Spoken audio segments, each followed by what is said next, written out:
Bulletin లో మరో breaking news చూస్తున్నాం. పశ్చిమ మధ్య బంగాళాఖాతంలో ఏర్పడిన అల్పపీడనం బలపడి వాయుగుండంగా మారి స్థిరంగా కొనసాగుతోంది. ప్రస్తుతం విశాఖపట్నానికి ఈశాన్యంగా 80 కిలోమీటర్లు, కళింగపట్నానికి నైరుతిగా 40 కిలోమీటర్లు, ఒడిశాలోని గోపాల్పూర్ కి నైరుతిగా 160 కిలోమీటర్ల దూరంలో కేంద్రీకృతమై ఉన్నట్లు భారత వాతావరణ విభాగం వెల్లడించింది. ఇక వాయుగుండం గంటకు 6 కిలోమీటర్ల వేగంతో కదులుతోందని, ఇవాళ కళింగపట్నం వద్ద తీరం దాటే అవకాశం ఉందని అంచనా వేసింది. ఇక దీని ప్రభావంతో రాష్ట్రంలో ముఖ్యంగా కోస్తా, రాయలసీమలోని కొన్ని చోట్ల భారీ నుంచి అతి భారీ వర్షాలు, కొన్ని ప్రాంతాల్లో మోస్తారు వర్షాలు కురుస్తాయని తెలిపింది. ఇక అరేబియా సముద్రంలో ఏర్పడిన తుఫాను ఆస్ట్రా కేంద్రం నుంచి బంగాళాఖాతంలోని వాయుగుండం కేంద్రం వరకు రుతుపవన ద్రోణి కొనసాగుతోందని అమరావతి వాతావరణ కేంద్రం పేర్కొంది. ఇక వీటి ప్రభావంతో రాష్ట్ర వ్యాప్తంగా భారీ నుంచి అతి భారీ వర్షాలు కురిసే అవకాశం ఉందని అమరావతి వాతావరణ కేంద్రం హెచ్చరించింది.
రాష్ట్రంలోని పలు జిల్లాల్లో భారీ నుంచి అతి భారీ వర్షాలు కురుస్తాయని అధికారులు పేర్కొంటున్నారు.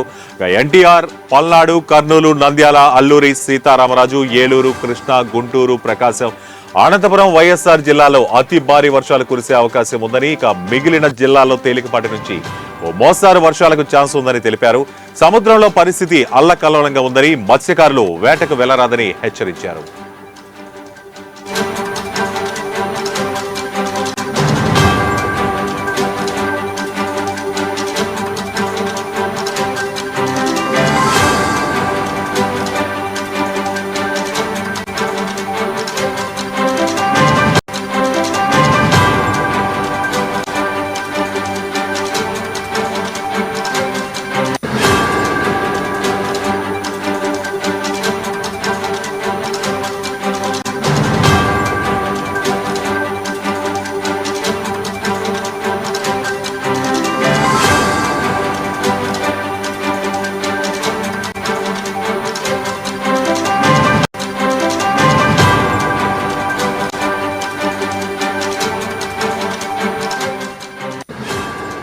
ఇక రాష్ట్రంలోని కళింగపట్నం, విశాఖపట్నం, గంగవరం, కాకినాడ, మచిలీపట్నం, నిజాంపట్నం, అలాగే కృష్ణపట్నం పోర్టులో 3వ నెంబర్ ప్రమాద హెచ్చరికలు జారీ చేశారు. శనివారం గుంటూరు, ఎన్టీఆర్, ఏలూరు, బాపట్ల, పల్నాడు, పార్వతీపురం, మన్యం, ప్రకాశం సహా పలు జిల్లాల్లో భారీ నుంచి అత్యంత భారీ వర్షాలు కురిశాయి. అత్యధికంగా గుంటూరు జిల్లా మంగళగిరిలో 27.9 సెంటీమీటర్ల వర్షపాతం నమోదైంది.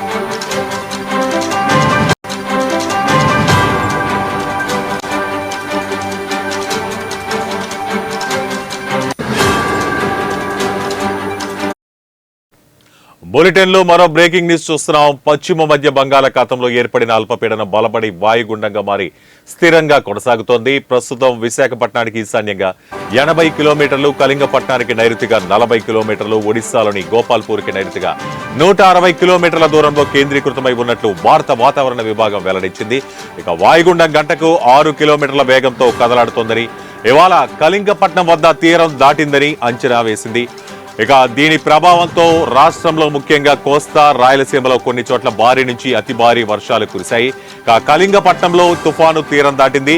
ఇక మోస్తారు వర్షాలు రాష్ట్రమంతా కురుస్తాయని తెలిపింది. ఇక అరేబియా సముద్రంలో ఏర్పడిన తుఫాను ఆస్నా కేంద్రం నుంచి బంగాళాఖాతంలోని వాయుగుండం కేంద్రం వరకు రుతుపవన ద్రోణి కొనసాగుతోంది. ఇక అమరావతి వాతావరణ కేంద్రం ఈ విషయాన్ని వెల్లడించింది. వీటి ప్రభావంతో రాష్ట్ర వ్యాప్తంగా భారీ నుంచి అతి భారీ వర్షాలు కురిసే అవకాశం ఉన్నట్లు తెలిపింది.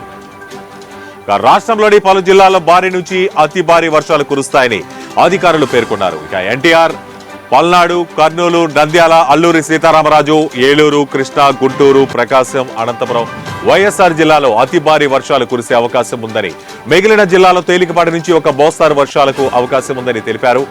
సముద్రంలో పరిస్థితి అల్లకల్లోలంగా ఉందని, మత్స్యకారులు వేటకు వెళ్లరాదని హెచ్చరించారు.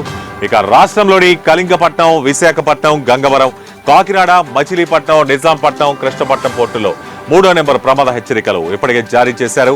శనివారం గుంటూరు, ఎన్టీఆర్, ఏలూరు, బాపట్ల, పల్నాడు, పార్వతీపురం, మన్యం, ప్రకాశం సహా పలు జిల్లాల్లో భారీ నుంచి అత్యంత భారీ వర్షాలు కురిశాయి. అత్యధికంగా గుంటూరు జిల్లా మంగళగిరిలో 27.9 సెంటీమీటర్ల వర్షపాతం నమోదైంది.